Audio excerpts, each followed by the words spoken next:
अस्सलाम वालेकुम। आज हम जिस टॉपिक के बारे में बात कर रहे हैं वो will be part two. Sociology का बेसिक एक टॉपिक है। इसको वो पेपर में अक्सर आता है ये topic, sociological theory and development. मतलब कि सोशियोलॉजिकल थ्योरी की डेवलपमेंट कैसे हुई, क्या क्या थे, कहाँ कहाँ और क्या क्या किस किस चीज़ों ने उन पर अफेक्ट किया, क्या क्या सरकमस्टांसिस थे जिन पे डेवलपमेंट हुई थ्योरी की। सबसे पहले हम देखें तो social conditions of the 19th century having a more significance and development of, मतलब 19th सेंचुरी की और 20th सेंचुरी की जो है एक बहुत बड़ा उन पर इफेक्ट है उसमें सोशोलॉजी के डेवलपमेंट में। और social disorder due to the political revolution, French revolution, मतलब political revolution, French revolution disturb many other, मतलब थ्योरिस्ट को उन्होंने डिस्टर्ब किया as returning to order was not possible. और उन्होंने कहा कि जो पुराना ऑर्डर है, जैसे एक ऑर्डर में एक सोसाइटी चल रही थी, उसमें जाना पॉसिबल नहीं है। So decided to found a new order in society और ड्रामेटिकल पॉलिटिकल चेंजेस। फिर उन्होंने क्या किया कि पहले जो था उन्हें इफेक्ट किया कि सोसाइटी एक डिज़ास्टर्स आए, सोसाइटी में डिस्टर्बेंस हुई पॉलिटिकल रेवोल्यूशन में, फ्रेंच रेवोल्यूशन की वजह से। तो उन्होंने कहा कि अब वापस जाना उसमें उस ऑर्डर में जाना पॉसिबल नहीं है, इसलिए उन्होंने कई न्यू ऑर्डर्स, उन्होंने कहा कोई नया ऑर्डर होना चाहिए सोसाइटी का, सोसाइटी कैसे चले, क्या पॉलिटिकल चेंजेस। उन्होंने फिर कुछ पॉलिटिकल चेंजेस करके एक नया सिस्टम इंट्रोड्यूस करवाया। सोशल फोर्सेस हमने पहले ही पढ़ी कि क्या क्या फोर्सेस थी। Set of development, industrial revolution जैसे आपको पहले भी पता है, जैसे सेट ऑफ डेवलपमेंट ट्रांसफॉर्म, मतलब कुछ लोग एग्रीकल्चर से इंडस्ट्रियल में आ गए थे।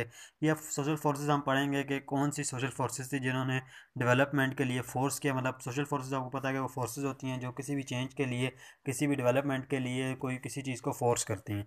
ठीक है, farmer left agriculture and work industrial हुई थी, लेबर मूवमेंट स्टार्ट होगी। इसके बाद election against industrial system, capitalism is a labour और टू द लेबर मूवमेंट। उसका लेबर मूवमेंट आगे result of industrial revolution, large number of people move to urban setting.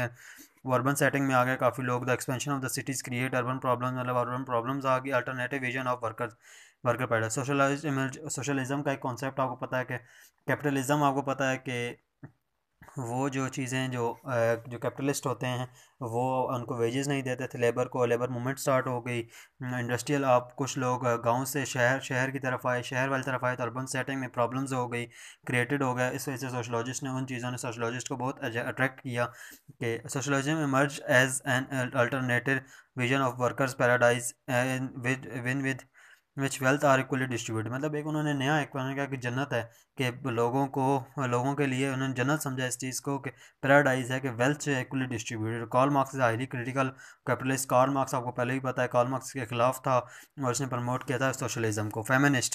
Feminist were specially active during French and American revolution. वो वुमेंट्स में active थे, feminist औरतें बहुत active थी। Political rights are affecting sociology, उनके जो political rights थे sociology को उन्होंने फिर अफेक्ट किया।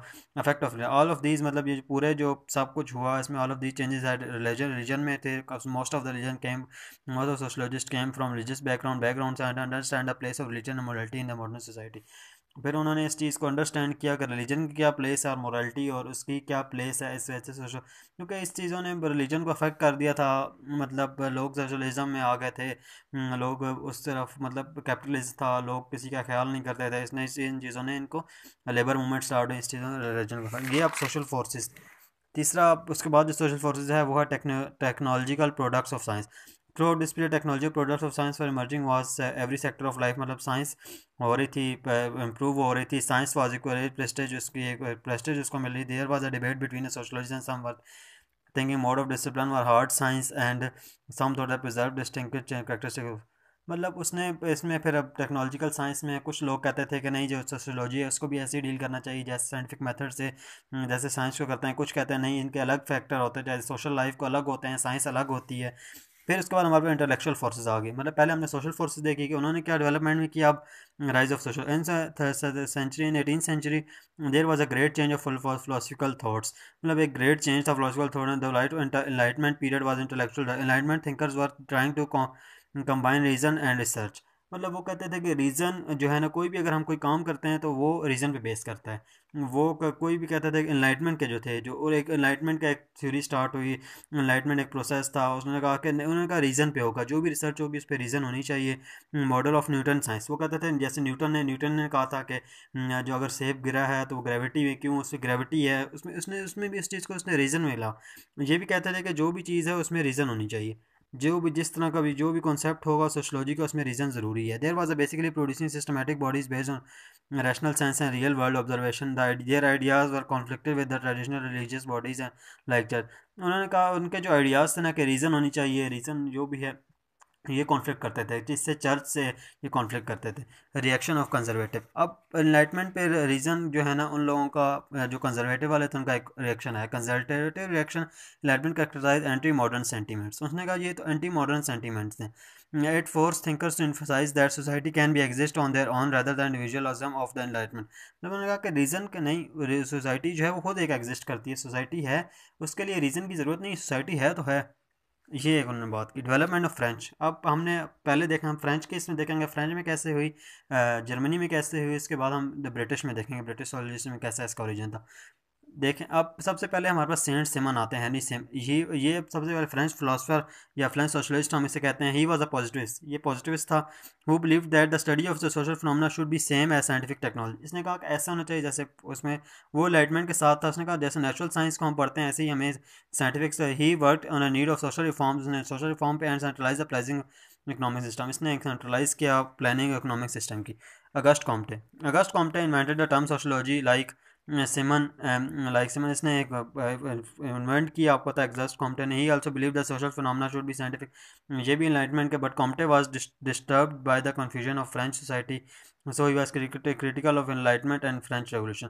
वो थोड़ा सा डिस्टर्ब था, किस वजह से कन्फ्यूजन थी फ्रेंच सोसाइटी की इसी के बारे में इनलाइटमेंट। फिर इसने क्रिटिसाइज़ किया इनलाइटमेंट को कि रीज़न का इसने थोड़ा सा, और फ्रेंच रेवोल्यूशन को भी इसने क्रिटिसाइज़ किया। उसके बाद हमारे पास evolutionary theory of social change, ये सोशल चेंज की इसने थ्योरी एक दी थी। Comte develop evolutionary theory of social change. He argued that social disorder can be caused by the ideas left over from the idea system of early stage. उसने कहा कि social disorder आज आया है ना, ये हमारा सोशल डिसऑर्डर कौन सा है, जो हमारी पहली सोसाइटी थी उसमें था। उसकी वजह से ये हमारे पास सोशल जो डिस्टर्बेंस आई आज। Comte also stress that the systematic character of society can give great importance role of agreement. उसने कहा, कॉम्टे ने स्ट्रेस किया कि इसको सिस्टमैटिक करेक्टर, अगर सिस्टमैटिक में हमने सोसाइटी को लाना है तो ग्रेट इंपॉर्टेंस है रोल ऑफ एग्रीमेंट की, मतलब लोग आपस में एग्रीमेंट करें, लोग आपस में एग्री हों the there is believe made a Comte form runner positivism. उसने इसको पॉजिटिज्म का इसको फॉर्म। इमाइल डरखाइम आपने पहले भी मैंने आपको इस पे था एक पूरी मैंने एक इसकी थ्योरी पढ़ी है। He was a dominant force of development. He disciplined worldwide. He was a political liberal. Political liberal था. He argued that the social disorder are produced by the social changes. It can be reduced by the social reform. इसने कहा जो social changes आते हैं ना society में, कोई भी चेंज आ गया सोसाइटी में, उसकी वजह से जैसे फ्रेंच रेवोल्यूशन आई, उसकी वजह से जो है हमारी जो सोसाइटी है वो उसमें डिस्टर्ब होती है। ठीक है, उसमें हमें क्या करना चाहिए, सोशल रिफॉर्म्स हमें करने चाहिए, हमें कोई सोशल रिफॉर्म्स आने चाहिए। According to him sociology was the study of structure of external influenced individual. मैंने कहा स्टडी जो है ना एक्सटर्नल बिहेवियर की एक जो है ना स्टडी है सोशलॉजी, और इन्फ्लुएंस करती है किसको, ह्यूमन को, इंडिविजुअल को। He demonstrate about the social fact are responsible for the individual behaviour. इसने कहा सोशल फैक्ट हैं वो रिस्पॉन्सिबल हैं किसके, इंडिविजुअल बिहेवियर के। Durkheim turn to the religion primitive society and demonstrate the importance of collective conscious. उसने कहा पहले इसने पिछली सोसाइटीज़ की एग्जांपल दी, और उसने फिर कहा कि ये जो है इंपॉर्टेंस उसने बताई कलेक्टिव कॉन्शियस की, मतलब सब कैसे इकट्ठे हों। Development of German sociology, development में अब जर्मन सोशलॉजी में हमने पहले अब देखा अगस्ट कॉम्टे की देखा, हमने इमाइल डरखाइम की देखा, हमने सेंट सिमन को देखा। अब ये जो थे ये तीन फ्रेंच थे। अब उसके बाद हमारे पास जर्मन आ गया। German sociology can be observe in the dialectical ideas of Hegel's एक डायलेक्टल मेथड इसने दिया था।